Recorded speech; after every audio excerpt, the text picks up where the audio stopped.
Sí, solo un comentario sobre la pregunta que hace el colega Mulder. Es decir, si se tratara de una confabulación, también habría que involucrar, digamos,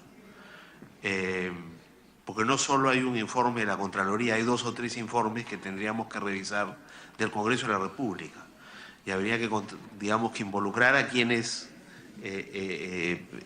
fueron responsables de esos informes en esta confabulación y a quienes aprobaron en el Congreso por unanimidad la ley que declaraba de interés público y demás, que también es una herramienta, digamos, adicional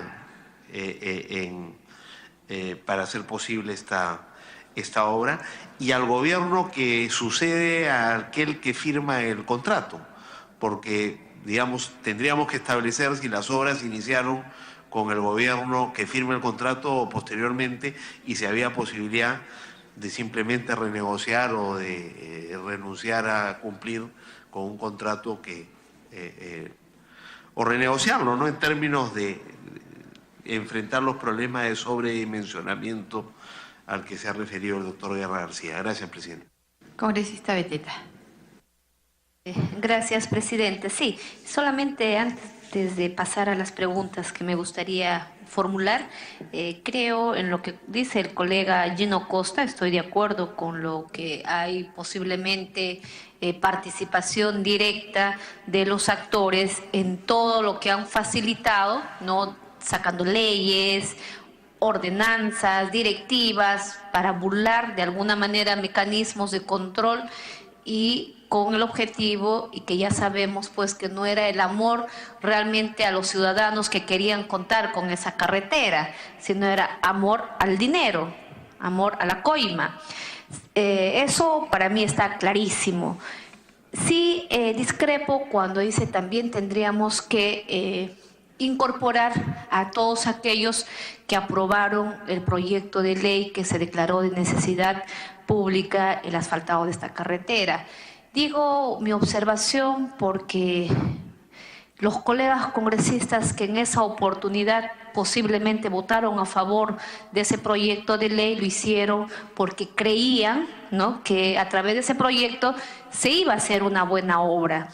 No contaban, ¿no?, con la astucia de que los otros estaban con otros intereses.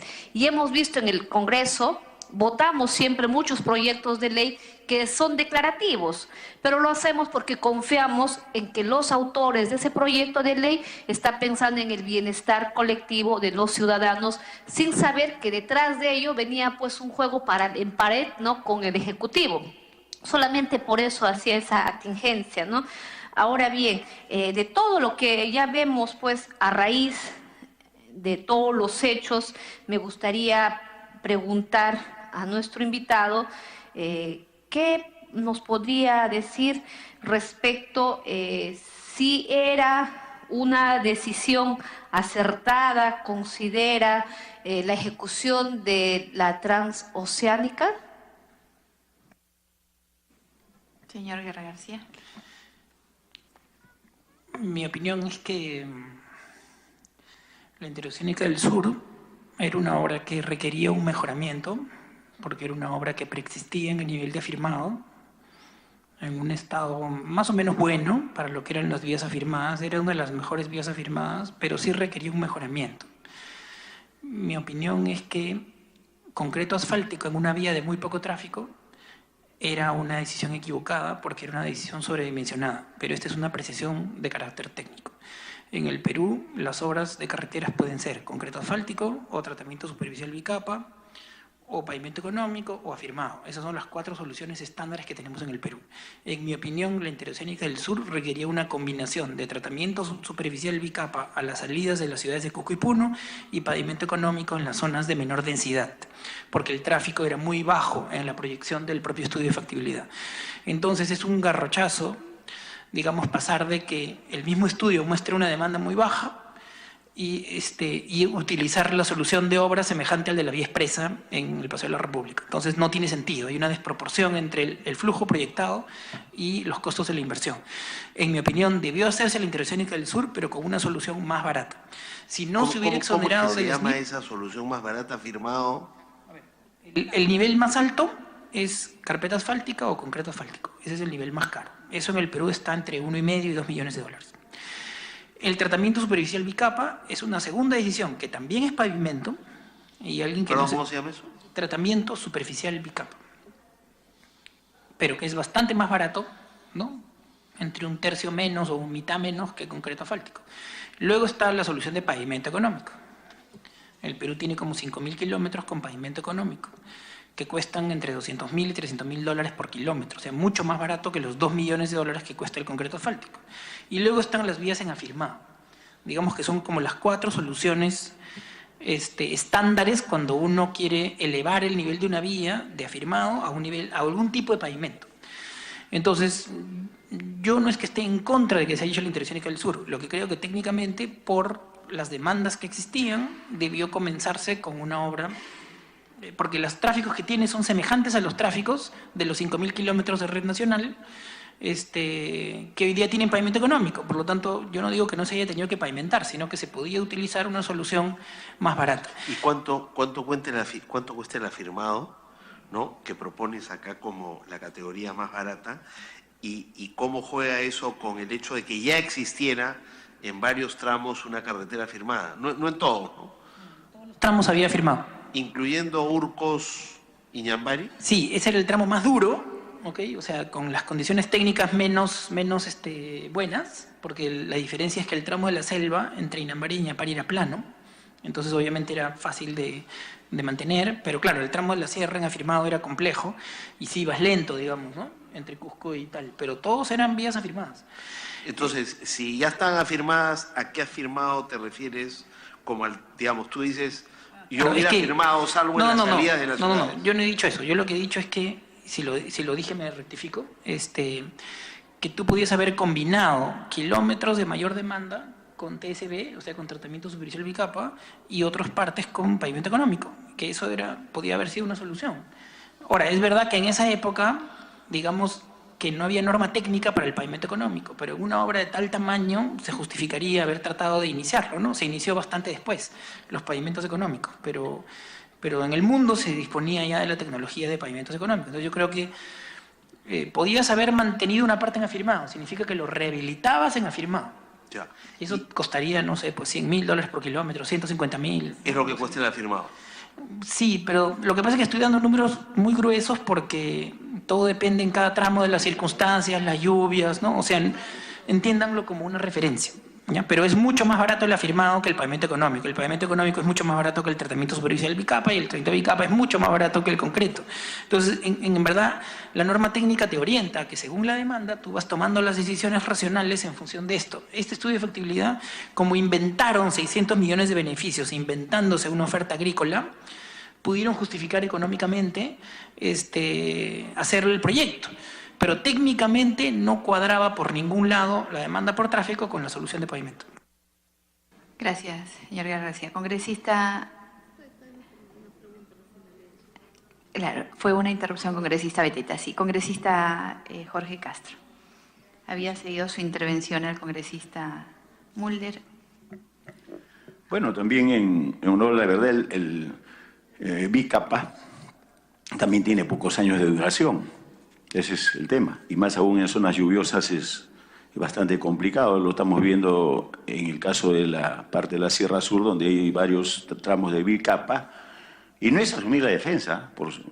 Entonces, bueno, pero lo que quiero llegar es el tema de fondo, más allá de las explicaciones técnicas, porque aquí nosotros tomamos decisiones políticas.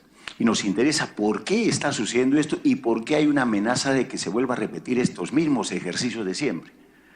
Porque el tema de fondo es que no tenemos expedientes técnicos. Inclusive aquí tengo algunas consultas hechas a Proinversión y que con el estudio de factibilidad simplemente que adulterado, falso, todo inflado incluso que estuvo, simplemente no se podía tomar la decisión correspondiente. E inclusive aquí Proinversión le hacen las consultas, se encuentra con las ubicaciones de todas las partidas.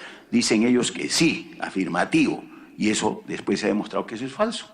Segundo tema también que se le pregunta sobre el movimiento en caso de contar con perfiles transversales. ¿Qué significa transversal? O sea, las secciones que tienen cada 20 metros, donde se va a determinar qué volumen de tierra usted va a mover. Porque es el tema de fondo.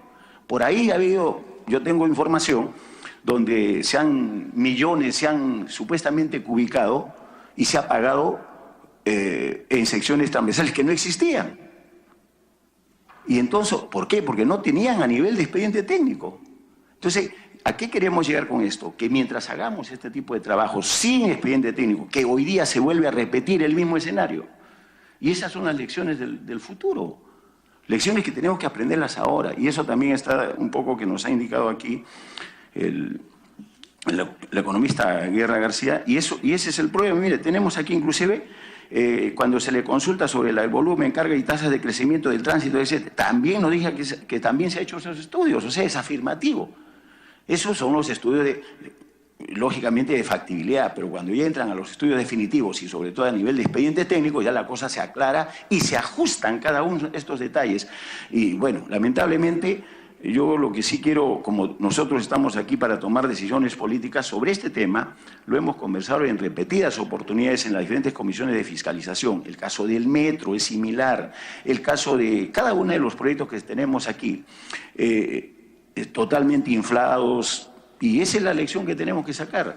Y también hemos hablado sobre esto en el Pleno, y en todo caso yo creo que sí, con la experiencia que tiene, ya que ha vivido de manera directa también el señor Guerra, creo que nos puede hacer apuntes importantísimos, porque en el fondo queremos sacar lecciones de ahora para qué hacer mañana, y también no solamente para mañana, sino para el día de hoy, que ya tenemos un proceso de reconstrucción que también se quiere hacer sin expedientes técnicos, y simplemente a la buena fe de las alianzas público-privadas, a través de adendas, etcétera, etcétera. Toda esta historia ya gris, por no decir negra, del país, ojalá, señora presidenta, que no se vuelvan a repetir, a raíz de las experiencias que nosotros también, a través de los invitados, tenemos que traducirla en leyes, en legislación, etcétera, etcétera.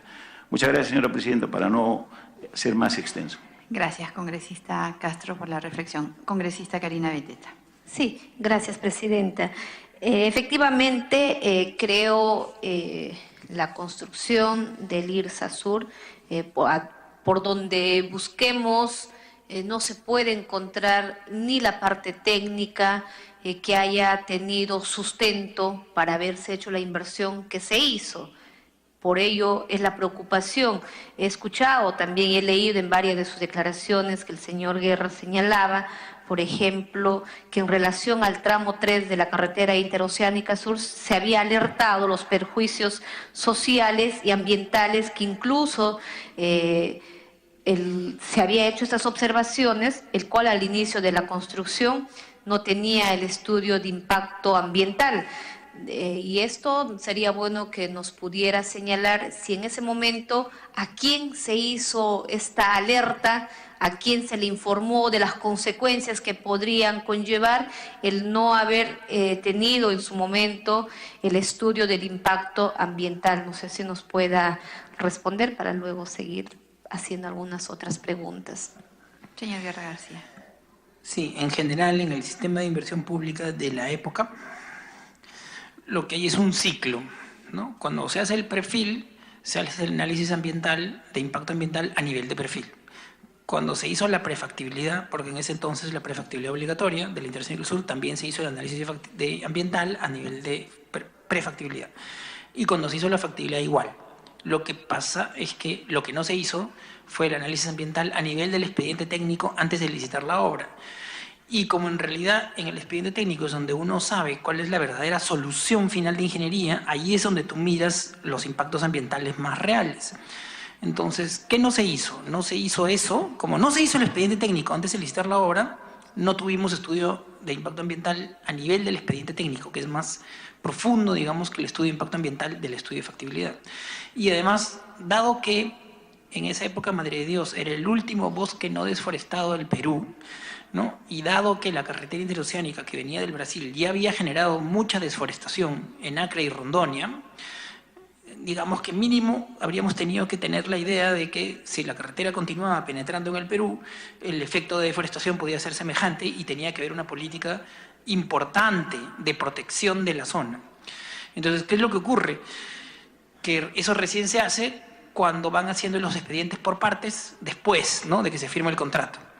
Y cuando la CAF dice, yo voy a donar recursos para hacer un gran proyecto de estratégico de cuidado ambiental, ahí sí el gobierno del Perú se pone muy exigente y los obligan a pasar por todo el filtro del sistema de inversión pública, con lo cual demora un montón y llega cuando ya la obra estaba súper avanzada. Entonces, claro, aquí lo que se hizo fue que para construir, sí, todo rápido, pero para cuidar el medio ambiente, todo lento. O sea, para el medio ambiente, sí, SNIP con todo, revisiones y miles de discusiones, pero para el tema de la construcción, sí, vamos a velocidad de crucero.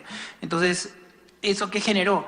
Que en realidad, en un lugar con muy baja densidad y con más recursos naturales que personas, pusiste un carreterón que generó una migración desordenada de la sierra a la selva, más intensa que lo normal, que duplicó la población de Puerto Maldonado en poco tiempo,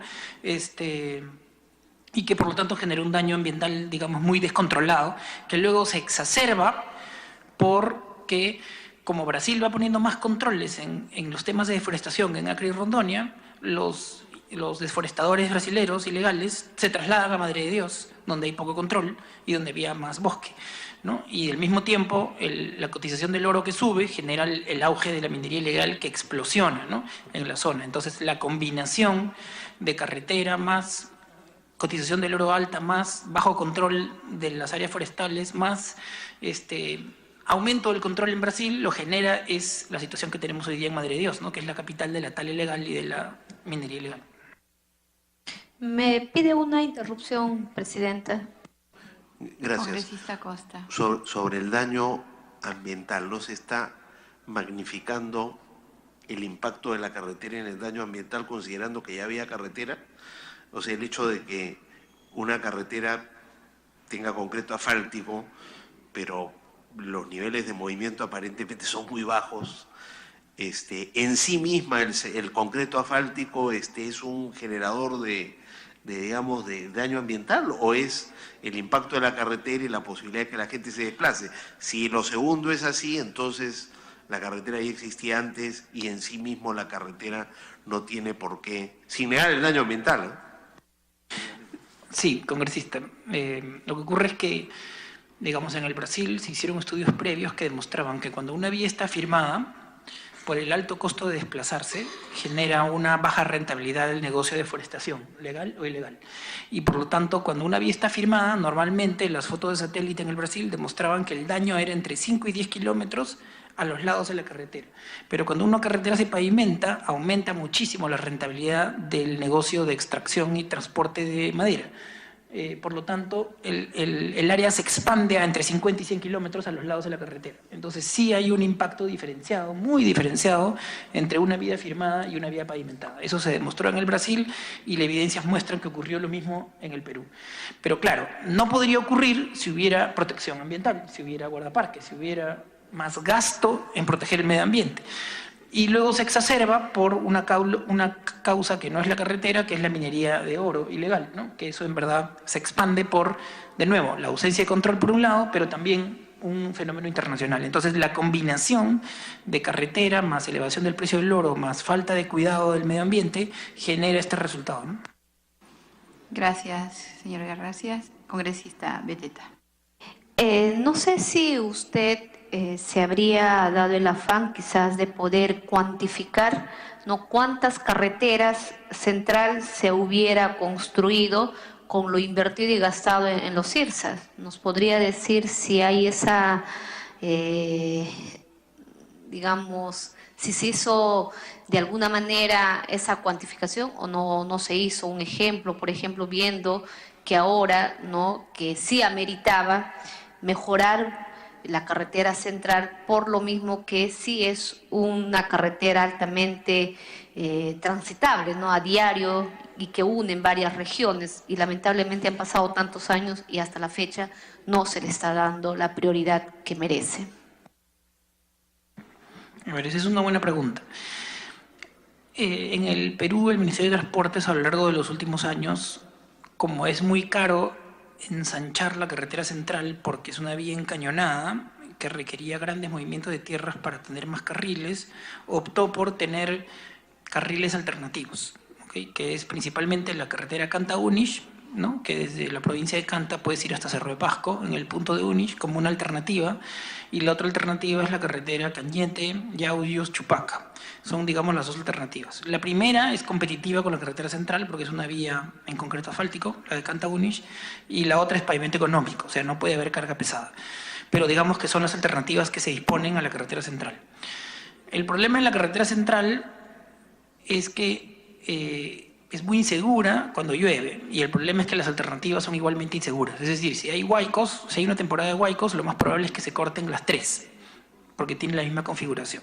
Entonces, mi opinión es que la carretera central lo que necesita es alguna solución tipo túnel, que hoy día está estudiándose en el Ministerio de Transportes para la vía ferroviaria.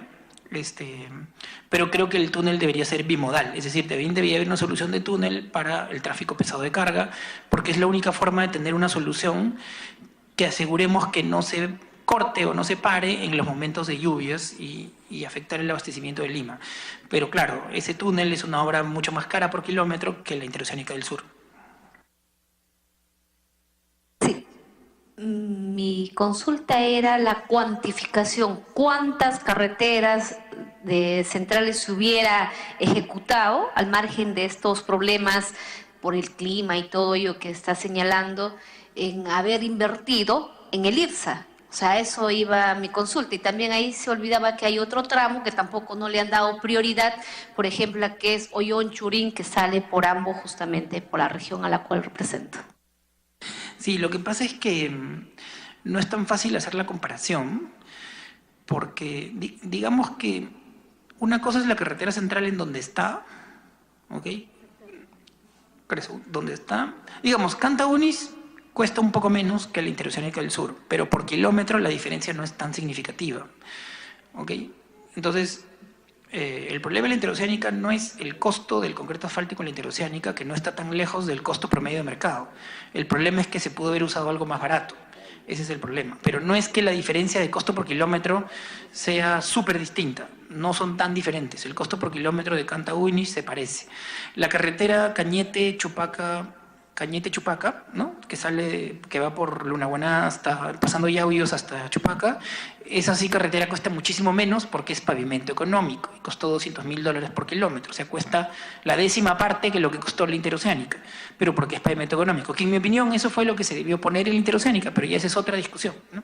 Pero no es tan fácil comparar porque el túnel es súper caro y extender la carretera central también es muy caro, ¿no? Congresista Beteta, el congresista Castro le solicita una interrupción. El problema es difícil comparar costos de carreteras porque generalmente el movimiento de tierras es el que diferencia. En este caso, en la carretera central el volumen es altísimo en términos de roca fija, porque si ustedes ven, es de cortes muy profundos y también es de altísimo costo. La voladura de rocas es carísima. Por lo tanto, hay que buscar diferentes tipos de variantes en ese sentido. Gracias, congresista Castro. Congresista Beteta, para que sí, yendo en el mismo tema, porque es importante saber cuantificar cuánto el Estado peruano ha perdido habiendo hecho este tipo de obra, cuando muy bien pudo haber tomado las otras alternativas. ¿Usted nos podría señalar montos aproximados en pérdida económica? Hay dos maneras de calcular la pérdida económica, hasta 3.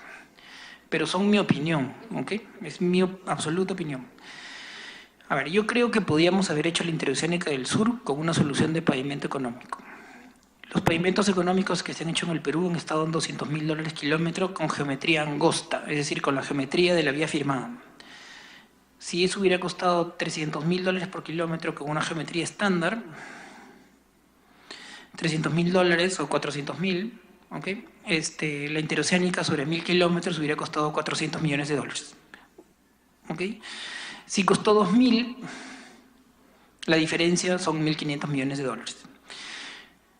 La diferencia entre usar una solución y la otra. Pongamos que hubiera sido 600 millones. para hacer una geometría más completa, en fin, pero con pavimento económico. La diferencia hubiera sido 1.400 millones de dólares de diferencia. Ya, esa es una forma de calcular lo que hemos perdido. Hemos perdido 1.400 millones de dólares, que hubieran sido, digamos, el equivalente a hacer 700 kilómetros de concreto asfáltico en otro lugar, o hacer 1.500 tratamientos superficiales y capa, o 2, en fin, o no sé, pues un montón de kilómetros de pavimento. O sea, en fin, ahí tienes para comparar. El otro tema es verlo de otro lado. Si la interoceánica en realidad ha costado, entre inversión, mantenimiento y emergencias, 5.000 millones, y los beneficios se calculan en 1.900, entonces tenemos 3.100 millones de dólares de pérdidas. ¿Ok? Si la obra de la interoceánica hubiera costado 600 millones de dólares, las ganancias estimadas en 20% habrían sido 120. Pero como costó 2.000, las ganancias han sido 400 millones. Entonces la diferencia entre 120 y 400 es un estimado de las sobreganancias por hacer una obra sobredimensionada versus una obra que hubiera estado más ajustada a la demanda. Entonces, digamos que estas son como 3 maneras gruesas, muy gruesas, de estimar los efectos.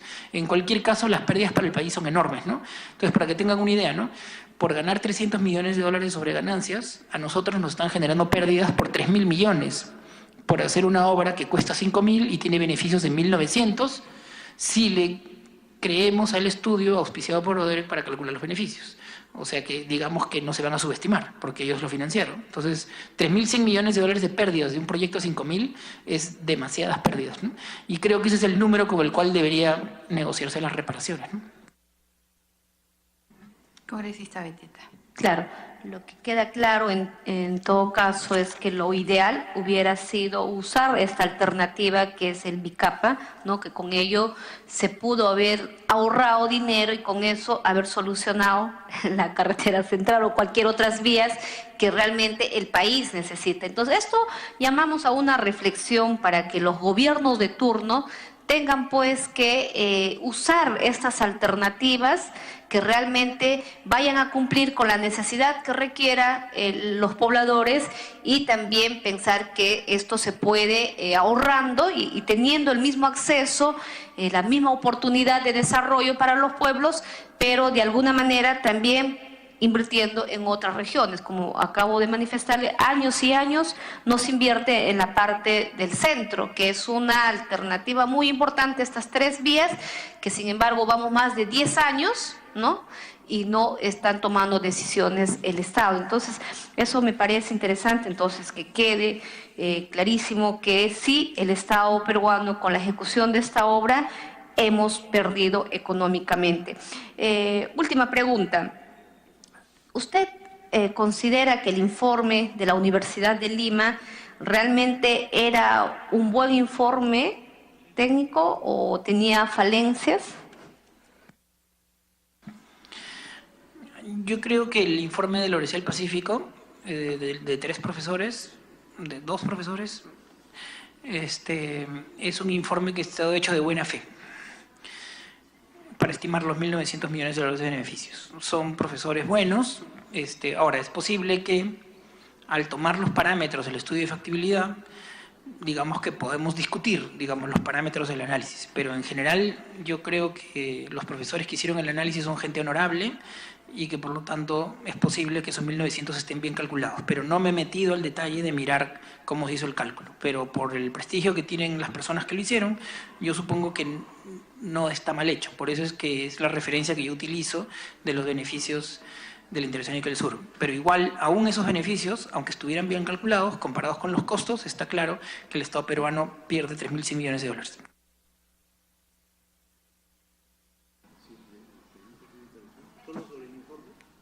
Si me permite, bueno, presente la tercera interrupción y no tengo problema. Es la última interrupción que puede conceder la congresista. Por favor. Muchas gracias. Gracias, colega. Solo precisar, porque se nos ha pasado, en efecto, usted nos ha pasado, Presidenta, el informe, y es el informe del 2008 de los señores, digamos, usted ha pasado dos textos. Uno es el informe José Luis Bonifaz y Roberto Urrunaga, y el otro, a ese se suma Astorne. Yo creo que es el mismo informe. Primero, no son dos informes distintos y los dos son del 2008. Lo que pasa es que parece que es publicado después del 2013, pero es el mismo informe que se hizo el 2008. Entonces, aclarar eso, porque yo le pregunté a nuestro invitado si había algún informe actual sobre la interoceánica, y que este no es un informe actual, este es un informe de cuando estaba empezando el proyecto.